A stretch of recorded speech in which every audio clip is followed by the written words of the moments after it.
Hello and welcome to the semester finale of VU Sports Wire. Cutler, Klein here with you. As always, Max Schneider as well. Drew Sundaram has the afternoon off for our finale show. Lots to get to today as some end of semester awards to give out for the best in fall sports from Vanderbilt in 2017. But first, we have to talk about this Vanderbilt Commodores basketball team. Some expectations this season after Vanderbilt made the NCAA tournament last year. Not quite meeting them, some problems that maybe people didn't expect, some pluses that maybe people didn't expect. Right now we got to talk about the Vanderbilt Commodores shooting because it has not been where it's needed to be for this team to win, and that's pretty much clear throughout the early part of this season. Vanderbilt's been finding themselves going on minutes-long scoring droughts throughout most of these games, and that's what's really costing them, and those few minutes are making the difference in these games, especially when they come roaring back in the second half. So Max, I got to ask you about these shooting woes. I mean, how can they start making some of these shots? Is some of it luck? Is some of it just the way the season ebbs and flows? I mean, yeah, of course. Some of it is just the law of percentages. You're going to make some shots. You're not going to make some shots when they're struggling in the beginning of the season. Some of those shots will start to fall. That's what happens when you have great shooters. 32% really isn't indicative of what Matthew Fisher-Davis can do from the field. 26% from three. He's a much better shooter than that. We saw that last year. But a lot of it is the shots that they're getting, and because of the flow of this offense, or lack thereof, the offense kind of stagnates. And what we see a lot with Vanderbilt when they have the ball is waiting until the shot clock is down to maybe 5 seconds, 3 seconds, and having to force up a shot that really isn't a high percentage look at the basket. So when you look at Vanderbilt, how do you get more shots? You got to play more up-tempo, and a lot of it is scoring points in transition, getting your shooters in transition where it's hard for defenders to kind of find that man and lock them up before Riley LaChance or Matthew Fisher-Davis can get a shot off. And this motion is something that teams kind of do in the NBA and college basketball all the time. It's how great shooters like Ray Allen and J.J. Redick get their shots. Just a lot of screens, a lot of motion, constant movement on offense, and that's something that you don't really see from Vanderbilt that much. Not too many off-ball screens, not too much motion running around the perimeter. It's a lot of passing side to side and trying to create looks that really aren't there because, as far as the backcourt goes, this isn't one of the more athletic backcourts in the SEC or in the country, but it is one of the premier shooting backcourts. And if you can get these guys looks, then you can make shots. You have to play to your strengths. And coming into this season, and historically, three-point shooting has been one of Vanderbilt's strengths. So the focus has to be towards creating those shots and those looks. For me, part of it is just the way that their interior presence hasn't been what it used to be. They've lost Luke Cornett. We're going to talk about Luke Cornett all season as if he's still on the team because he's a huge loss for them right now. And don't get me wrong, Jerry Baptiste has been pretty good considering what people were expecting out of him and what he's shown in the past. He's been a phenomenal rebounder. He's been a good presence down on the blocks, but that hasn't translated into offensive penetration down low in the paint, because it hasn't happened yet. And the way Vanderbilt used to be able to get some of these open looks is they had that presence down low that scared opponents into not giving them space. And it's a zero-sum game with space on the floor. If you don't give someone space, you're giving someone else space. And those guys on the outside were able to get some more open looks. Right now they're not getting those because opponents know that they're not as good on the interior, so they don't have to be as aggressive there. And Vanderbilt hasn't been that good on the interior. As good as Jerry Baptiste has been, he hasn't been that drawing force for defenders like Luke Cornett was. And when you don't have the interior presence, the exterior presence is sluggish. The one flows in from the other. And that to me is the biggest issue. And I think part of that is just the way that Jerry Baptiste has to develop as a basketball player. I think as he gets a little bit better this season, perhaps more defenders will be more wary of him, will give him the respect that he is starting to deserve down on the blocks. Yeah, and so part of that is the fact that Baptiste really isn't the post presence that Luke Cornett was, but a large part of that is that Luke Cornett can step out and shoot the three with the best of them in college basketball at 7 feet tall, and that's not something you really see from too many bigs. But what that enabled Vanderbilt to do was to kind of clear the lane. When Cornett would step out behind the three-point line, defenders would be forced to kind of come up and contest that shot, which left the lane wide open to score buckets inside. Now, when Baptiste, a lot of times you see him at the top of the offense, but he's not really a threat from there. So defenders are sagging off, and that lane will still always be filled by a guy who's going to protect the rim against smaller guards. So Luke Cornett, what he was able to do both inside and out, Jerry Baptiste doesn't have that skill set, and it's not a knock on Baptiste. Most guys in the country don't have the same skill set that Luke Cornett had. But what that does is it limits your shots on offense because you will always have that post presence in the lane on defense. So Vanderbilt has to find new ways to get shots, and like I said before, setting more screens, being able to use Jerry Baptiste in areas where he really can excel, kind of setting those down screens, those screens in the high post, and getting your guards three-point shots because you don't have that big man that can stroke like you did last year. I mean, you can harp on the shot selection all you want, but if you are not putting in the work to make the mechanisms work to get you the quality shots, and the quality shots are not just going to be there. Would you say that's a fair assessment of what's going on as well? Yeah, absolutely, and that's exactly what's happening. I mean, they're not putting in the work to get those shots, and then therefore they're having to settle for shots late in the shot clock. A lot of off-balance jumpers, especially from guys like Fisher Davis, because when those guys set their feet and get good shots, they make those shots. Riley LeChance shot 49% from three last year, 8 points better than anybody else in the SEC. Fisher Davis was also in the top 10. So when those guys get open looks at the basket, they're going to knock those shots down. A large part of it is just not being able to get those shots and having to force up shots that really are low percentage looks. Vanderbilt taking on MTSU tonight from Memorial Gym. How crucial is this game to kind of get things back on track in non-conference play? Because as we saw last year, this game was no cakewalk. In fact, it's the exact opposite. Vanderbilt got blown off the floor by the Blue Raiders last year. This is a crucial game for them, is it not? Absolutely. So this is a different Blue Raiders team than it was last year. They lost their two leading scorers in Reggie Upshaw and Ja'Cory Williams. So they don't have that same presence inside that they did last year. But this game is enormous for Vanderbilt because if Vanderbilt loses this game, they can't go above 500 in non-conference play. And that's a huge struggle to get into SEC play, a conference that's traditionally tougher than it has been in years past, and be able to make a run at the tournament. And that's something we saw Vanderbilt was able to do last year, struggling in non-conference play and then excelling against SEC opponents. But that was kind of an anomaly with the way Vanderbilt was able to go on that run, defeating Florida 3 times. That's a tall task, so Vanderbilt would love to have a chance to get above 500 headed into SEC play, and that has to start tonight with Middle Tennessee. Be interesting to see. 7 o'clock tip from Memorial Gym. It is Star Wars night, so get out there early and get your lightsaber. That has to be a hazard, right? I mean, someone's going to get their eye poked out with those lightsabers Absolutely. out there. When you look at the lightsabers, those are some good lightsabers. They're legit. Vandy MBB tweeted a video of all the players messing around with the lightsabers on the floor before the game. Those things are legit. I thought they'd be just some plush toy, but they look pretty legit. So get out there and get yourself a lightsaber. Next up, we're going to talk about the college football playoff. Vanderbilt, of course, far from playing in the college football playoff, but it's an important enough topic that we decided to talk about it. The top 4 teams this year are Clemson, Oklahoma, Georgia, and Alabama. The 4 best teams in the country, I would say. Would you say the same thing? Did the committee get this one right? Yeah, I think the committee did get this one right, and you'll hear a lot of people complaining, and we have heard a lot of people complaining. Why was Alabama picked in over Ohio State? Oh, it's because Nick Saban controls the committee. It's because Alabama has the big name. First of all, Ohio State has about as big a name as you can have in college football. So does Urban Meyer. They've made the playoff last year, but frankly, I don't think they were deserving of making it. And this year was a kind of similar situation. When you look at Alabama against Ohio State, first of all, when you look at the eye test, I think Alabama's the much better football team. I mean, we saw Ohio State struggle a lot against lesser opponents this year. Alabama, with the exception of Auburn, really dominated everybody. And we know how good of a defensive team Auburn was.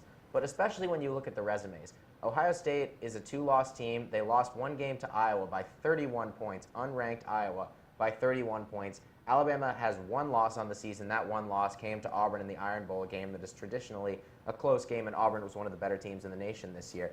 And if anybody should know why Ohio State didn't make it, it's Ohio State. Last year, Ohio State was the beneficiary of the exact same situation, where they were 11-1, Penn State was 11-2. Penn State won the conference, beating Ohio State, and Ohio State still got in over them. This year, Ohio State's 11-2, Alabama's 11-1, and the 11-1 team made it over them. It's a very similar situation. Ohio State got their way last year. This year they didn't, but what I like to see from the committee is that level of consistency. They didn't decide, you know what, last year we're not going to favor the conference champ, and this year we are. A lot of people don't like that the conference champ wasn't chosen, but consistency from the committee, and I really do think Alabama was the better team. Undoubtedly, Alabama was the much better team compared to Ohio State. Just looking at the way they played opponents, I mean, with the exception of the Iron Bowl and the Mississippi State game that Alabama very nearly lost, this team dominated, steamrolled all these teams. If they played a bunch of close games, to some low-level opponents. If that Vanderbilt game had been close, for example, then maybe you'd have a little bit of an argument. But Alabama, the mark of a good team is when you steamroll the teams you're supposed to steamroll. And they steamrolled pretty much everybody. And that's what's telling about this, is that Alabama dominated the teams they're supposed to dominate. Ohio State should have beaten Iowa handily, and they didn't. That's a huge problem. They also had 2 losses, another huge problem.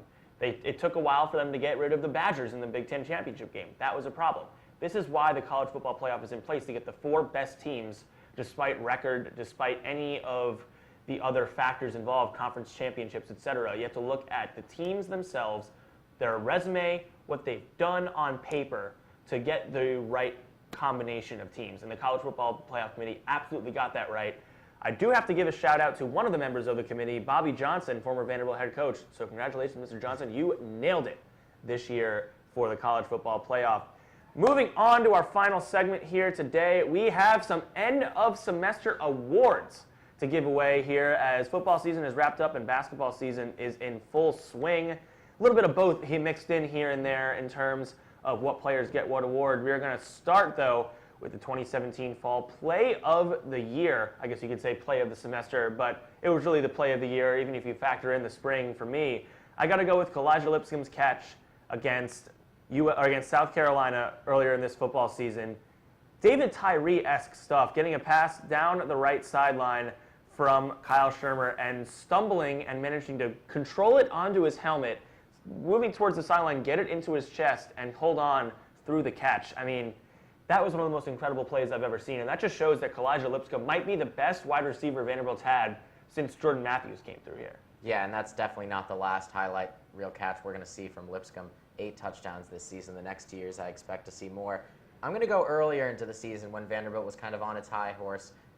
In that game against Kansas State, the 14-7 win, that second touchdown in the fourth quarter from Kyle Shermer on kind of what looked like a broken play, bobbled the snap on the 4-yard line, ran for the first down and ran for the touchdown in a way that we haven't seen Kyle Shermer do before. Kind of that grit, taking those 2 hits head on at the goal line, reaching across the goal line to get what would be the deciding score and push Vanderbilt to 3-0 in what was undoubtedly their biggest win of the season.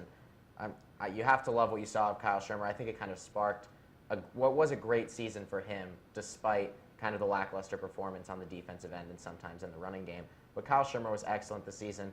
This play, to me, highlighted his growth so much in terms of the way he was able to lead this team, the kind of fire he played with, and the MVP performance that he really put together. You saw a lot more mobility from Shermer throughout the entire season. There was one run against Tennessee a couple weeks ago that was pretty remarkable as well. He actually made a little juke move through that too, which was pretty remarkable to see. Next up, our MVP award, and as we were just talking about it, my MVP has to go to Kyle Shermer as well. There's no other player that showed that much improvement from year 2 to year 3 than him for this football team this year. And it's really a shame that the rest of the team didn't play the way that Kyle Shermer played this year, because if they had, this team would have 7 or 8 wins at least. Shermer flat out played his heart out the entire season. His numbers showed it. He was one of the best quarterbacks statistically in the SEC. Aside from a couple games where he had some more interceptions, he was one of the less turnover-prone quarterbacks that we've ever seen come through Vanderbilt. And keep in mind, this was just his junior year. He's going to get better from here, and I think after next season, he's going to make some NFL team pretty happy when he gets drafted in 2019. Yeah, I mean, you said it. Kyle Shermer, undoubtedly the MVP for this football team. And what we saw was his ability to kind of keep this team in games. And a lot of times, Vanderbilt would fall down big early in games against Ole Miss in a lot of these football games this season. And Kyle Shermer would kind of will this team back. We saw it against South Carolina. An unbelievable performance in that game. He was routinely throwing for at least 200 yards, a lot of times 300 yards, and multiple touchdowns, whereas last year, 9 touchdowns on the season. He had 9 touchdowns in the first half, the first 4 games or so this season. So you have to love what you saw out of Kyle Shermer, unquestionably the MVP of this team, led this offense all year, and we expected this to be a running offense with Ralph Webb and Kari Blossomgame. That really didn't materialize as much as we thought it would. Webb struggled a little bit. Blossomgame battled injuries. The offensive line was somewhat of a makeshift offensive line, switching guys in and out. But the guy who was always there, who always showed up to perform, was Shermer, and he had to be the most valuable player for this team. he is going to do some really special things in his senior season, that's for sure.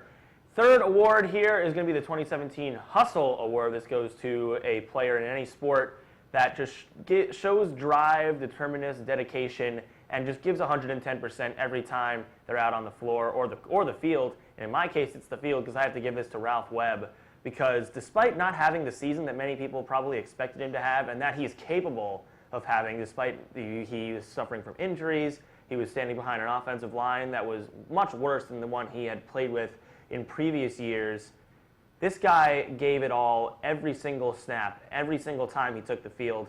You could just tell that he was trying to will his team back into games. You could tell when they were in goal lines and he just flung himself over the offensive line and over the defensive line and into the end zone. He just gave it all time in and time out in these games for the Commodores. He is one of those guys that is going to be missed, not only for his prowess and his skill level, because he's going to be an NFL running back, I can tell, in some capacity. But he just gives it all every single time he's out there, and his determination to win is absolutely remarkable. Yeah, I'm going to switch it up from the field kind of to the hardwood, and I know it's early in this basketball season, but how about the hustle that Jeff Roberson shows on a nightly basis? I mean, this guy is 6'6", and the way he rebounds the basketball, you'd think he's 7'2". I mean, he's averaging 9.4 rebounds. He has more double-doubles than he had all of last season. And especially in a season where you lose your best front court player in Luke Cornett, you need that addition in production from guys like Jeff Roberson and Baptiste. And they've both done that, but none better than the way Roberson has been able to do that this season. We saw 22 and 10 the other night. And the most impressive performance for me, even though Vanderbilt lost this game, was against Seton Hall. Roberson took on the best rebounder in the country last year in Angel Delgado, a guy who averaged 13 rebounds a game, and held him to single-digit rebounds, while Roberson went for 14 rebounds in that game. So often, he's the smallest guy down low, and so often he's the guy coming out with the ball at the end. With those loose balls, he wins every 50-50 ball. He gives this Vanderbilt team more possessions, and I couldn't be more impressed with what I've seen from Jeff Roberson early this season. He's really keeping this team afloat. He's been pretty remarkable, and one of the reasons why the front court has been so good for Vanderbilt, that's for sure. Lastly, our Rookie of the Year award, and I think Max and we both agree on this one. Early in the basketball season, it has to be Saben Lee. He, at the point guard position, has shown an athleticism and an ability to make plays that we haven't seen out of a guard at Vanderbilt pretty much since John Jenkins graced the floor here at Vanderbilt. He needs to work on some of his shooting ability, but in terms of just pure athleticism and skill and the way he can drive to the basket and his quickness and his footwork, this guy is absolutely remarkable, and he's going to have a bright future here at Vanderbilt, especially when Darius Garland gets here as well. Yeah, undoubtedly the Rookie of the Year has to be Saben Lee, even though it's early in the season. And what he does that so many other guys have struggled to do this season is he creates offense in an instant.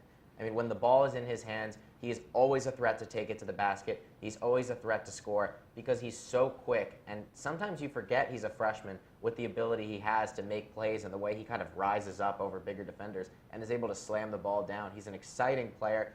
And there are times where he reminds you that he's a freshman. We saw that at the end of this past game against Kansas State, kind of trying to force a pass into the post to Jeff Roberson when it wasn't really there. But he's going to grow into a great player for this organization.